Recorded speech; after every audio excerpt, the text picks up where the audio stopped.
Hey everyone, this is Pastor Alec, I'm Eli. and we are back, and we're talking through a different book of the Bible. Yep. And Done with Genesis. we're what? Done with Genesis. Done with Yep. Genesis. Oh yeah, we finished up Genesis, and now we're reading through First Kings, Correct. which is a book I think that probably not a lot of people tend to read. Right. I mean, we know some of the stories from, especially the beginning, but we're gonna read through First Kings and see where it takes us. And so, Oh yeah. all right. So what you got? Opening up the At the book here. beginning. So At the in beginning. chapter or verse 9 of Okay? chapter 1, um is that Adonijah? Yeah. Okay. Well, probably Adonijah would be. Okay, Adonijah. Then sacrifice sheep, cattle, and fattened calves at the stone of. Okay, well never mind. I was reading this on a different translation and it Okay. sounded like on Rogel was like a method of killing the animal, like sacrificing the animals. What verse are you on? I'm Not still getting the verse. first. I should have opened up First Kings in the first place. Right. What Um, what verse? verse 9. Verse 9. I'll All right. I'll try and pull that up here. Adonijah sacrificed sheep, oxen, and fattened cattle by the serpent's stone. This is the ESV, which is beside in Rogel, and he invited all his brothers, the king's sons, and all the royal officials of Judah. But he did not invite Nathan the prophet, or Benaiah, or the mighty men, or Solomon his brother. Okay.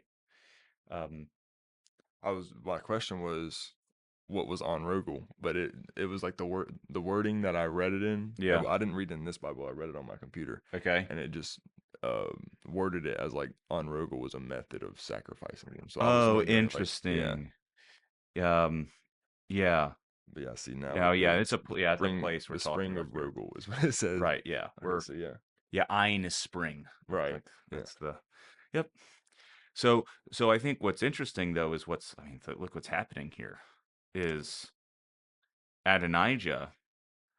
Um, he's gonna uh, he wants to be king. right. Power struggle. Um, and he is this is one of David's sons by a wife, Haggit. I'm not sure if Haggit is mentioned in the narrative up to this point. She might be, but I don't think she is. Well, well, but her other son Absalom is. Yeah, And yeah, Absalom is it's a whole big thing at the end of Second Samuel, or right. I've uh, heard that name before. yeah, oh yeah, Absalom. He tries to oppose his father. He sets himself up to be the next king. He's the one with the long hair, and basically goes to war with his father, Yeah, and his father's David, and David has to leave Jerusalem, and it's just terrible. The whole thing's just pretty terrible, and he ends up dying, and David grieves for the son, for his son Absalom, right. and then his commander comes in. David's commander comes in and says, "Look, you're grieving for your son, but we were all just fighting against Absalom and Right, his army. So maybe for the sake of your troops, grieve in a little less public way right. because his army wanted to kill them, right? Yeah, So it was a whole mess. And so now this is his younger brother, okay, Adonijah, okay. and he's kind of trying to pull the same Yeah, thing. same thing. He's Yeah. going to be the next A king. little bit more peaceful, but Yeah, well, I guess so. Well, this is how Absalom started too, was okay. you gather all the important people together as the son of the king, and you are you are now going to offer the sacrifices. You're going to be anointed, and um, the previous king doesn't have to be there. Like Right, like David doesn't have to be there for this. right. And so anyway, so that's kind of where the trouble starts. It Yeah, puts the kings in kings. yeah, that's right. Well, yeah, this is so up to this point now. Israel's only had is it kind of I suppose an introduction is that Israel's only had three kings up to this point. Okay. David is the third king. People often talk about David as the second king, but that's not true. Saul was the first king, Yeah. and he was king over Israel, but he didn't really unite all of Israel. There's still kind of there was Israel, then Judah was a strong tribe and Right. clearly has its own kind of culture. And no, that was the South, right? Yeah. Okay. So Judah, this is how I describe Judah. Judah is like Texas is to the United Yeah. States, or Bavaria is to Germany, Okay. or what I recently learned about, uh, like gaucho culture in Brazil, okay, where it's this southern kind of group of people that sees itself as distinct. And there's a certain kind of pride in that distinction, Okay. right? That always annoys everybody else, Right. right? That's kind of how this works. When you said Texas, it made perfect Right. sense. Yeah. And there's this whole thing, even if you go to when you go to Germany and you see this is, uh, Americans often associate like the Lederhosen and a lot of other like Oktoberfest kind of stuff Yeah. with like all of Germany. It's really big in Bavaria. Okay. Yeah. That's Bavarian culture is there's that's where you see the Lederhosen and all this. And the Right. rest of the Germans kind of say, there's Germany, then there's Bavaria. And Right. again, United States says there's Texas is distinct, right? Yeah. And so I kind of get the sense reading through the Old Testament that Judah is actually very similar in this way. Okay. Okay. And which means that culturally there's always going to be distinction. So when the kingdom splits, as it's going to happen in Second King or in First Kings, it's going to split along those cultural lines, Okay. right? So David was a Judahite. Saul was, tribe of Benjamin. He's from the rest of Israel, even though um, that's going to be subsumed into Judah eventually, that Right. tribe. Um, but but he's not a Judahite. So what happens is Saul kind of rules over Israel, but he never really unites all of Israel under his kingdom, his kingship.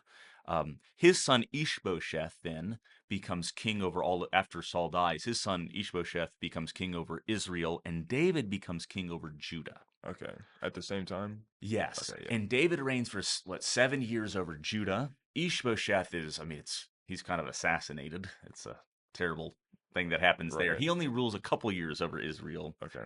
and then he ends up uniting the entire kingdom of Israel under his rule.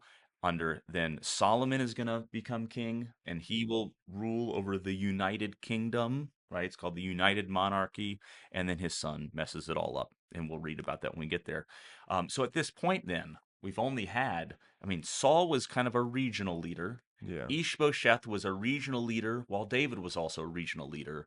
And then David, when he becomes king, he unites everything. Okay. So, so what we're seeing is the very end of the first kind of uh, united monarchy, or Right. it's the same monarchy, but the beginnings. It's the first dynasty. David's dynasty is the first dynasty over the united monarchy, Okay. Yeah. and frankly, it'll be the only dynasty over the united monarchy. And David's dynasty is going to last all the way till Judah is taken by the Babylonians in three waves. Uh, you know, 400 years later. Right. So uh, eventually ending in 586 when they just destroyed Jerusalem. So Um.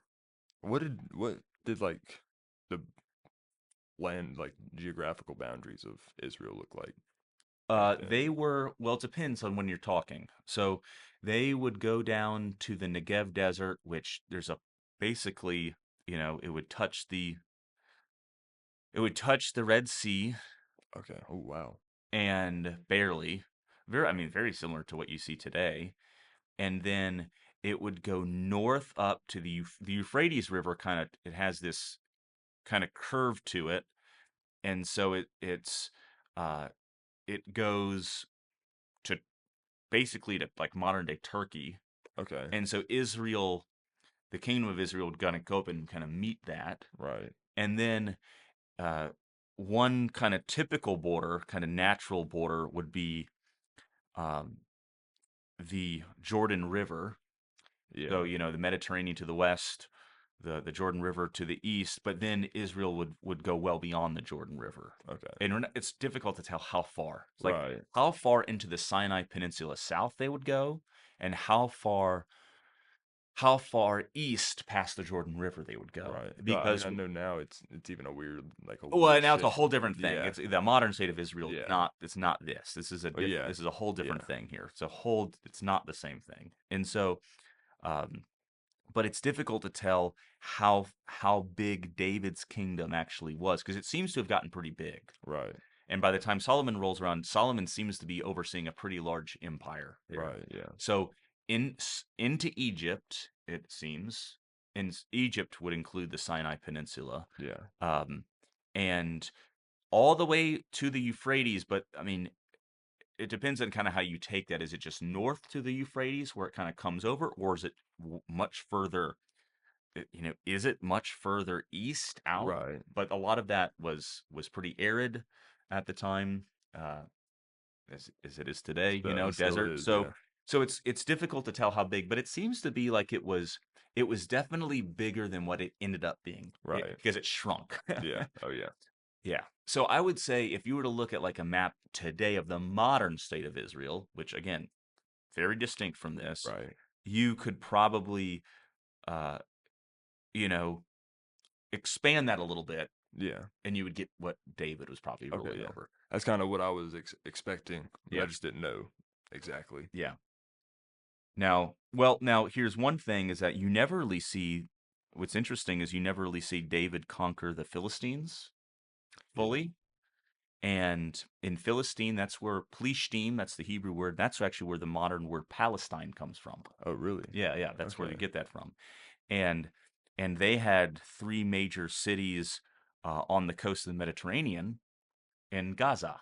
Okay. Yeah. And we call that the Gaza Strip, Right. right? And so uh, and again that's kind of the Philistines and the sea people. And so it's interesting today in some ways what you see with the modern state of Israel, again distinct from the kingdom of Israel, Right. is a you do kind of see this area where it was never called Israel, Right. which is interesting because David does not seem to have conquered the Philistines, Right. Yeah. right? He never took that Gaza the Gaza Strip land, which is very interesting. Okay. Um, but it's just hard to tell Right. Yeah. with So it's so far back and all yeah. that. Yeah.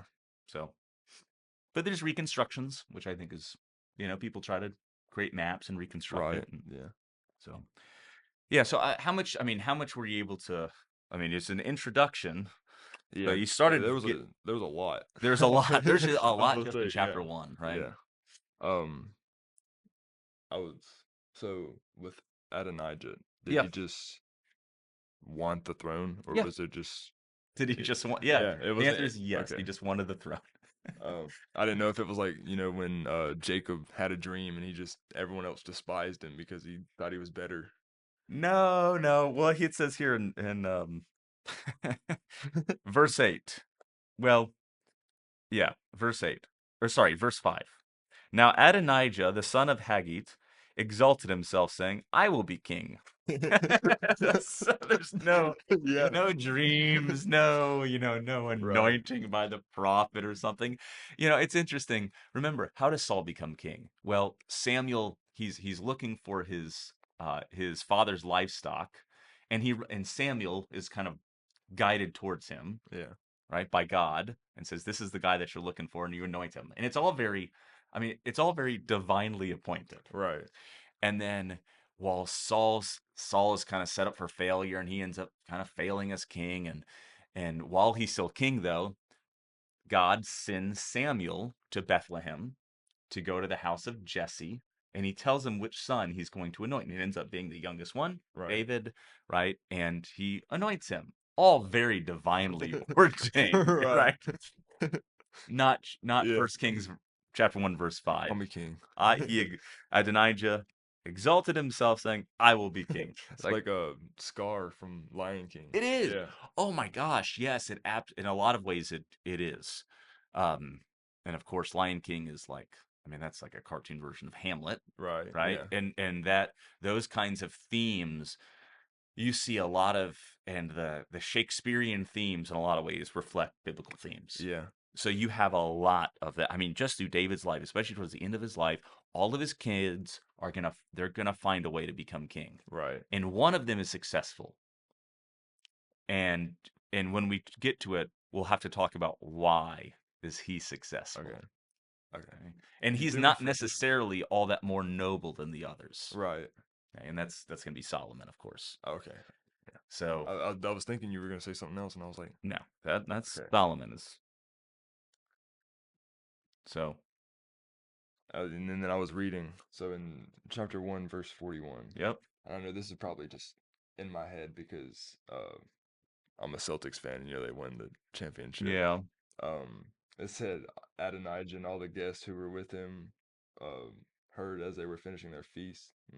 What's the meaning of all that noise in the city? And I Yeah. can just imagine, like a parade of people, like Yeah. as if a team just won a championship. Yeah, I guess But yeah, that is probably the best like modern right. comparison. I was wondering where you were going with this. Oh, but yeah, that's right. But yeah, I was just picturing a group of people just cheering down the street in my head. Yeah, and it's actually really bad news for Adonijah. Yeah. And uh it's bad news for Joab too. See, Joab always gets roped into this. Yeah. He, Well, well, he I should roped is probably the not the best way to put it. Joab is he is vindictive and shrewd, and he was also behind kind of the Absalom okay. thing Yeah. too. And Well, David got real upset that's with what him. I was asking. One of my questions was, did he murder two people? Because it said Did probably more than two. The way he did he put in the did he have you mean with the whole thing with Ishbosheth and have the raiders come in and kill Ishbosheth? Is that what you're referring to, um or was or the I mean he kills Abner, the the leader of Saul's yeah. army. Okay. Yeah. So that's we see that happen and Because it was in 31. It said, "Then the king commanded Benaiah, do as he says, strike him down and bury him, so clear me and my father's house of the guilt of the innocent blood that Joab shed." yeah. And it said, "The Lord will repay him for the bloodshed, because without the knowledge of my father, he attacked two men and killed them." Yeah. Okay. Yeah, oh yeah, he's I mean, but that's typical. Like Joab's shrewd Okay. Yeah. and he is a survivor and he wants to be the guy that's behind it all because Right. if he is, he'll be rewarded for it. And so see we skipped you skipped all the stuff that happens with Solomon and Bathsheba, Yeah. right? Um but when they hear when Adonijah and Joab and their company, they're celebrating because they think they've just declared Adonijah king. Right. And they That's hear all the commotion that's actually the anointing of Solomon. right. That's basically a that now what happens is Adonijah and Joab are basically Traitor. traitors. Yeah. Yeah, right. That's They're going to like be hung up for treason now. that's like Macbeth. Yeah, right. Yeah. Yeah, that's Yeah. right. So yeah, they're in trouble now. That's Yeah. very Oh bad yeah. news for them. So, all right, what other Well questions then you got here? after that, I mean, I read through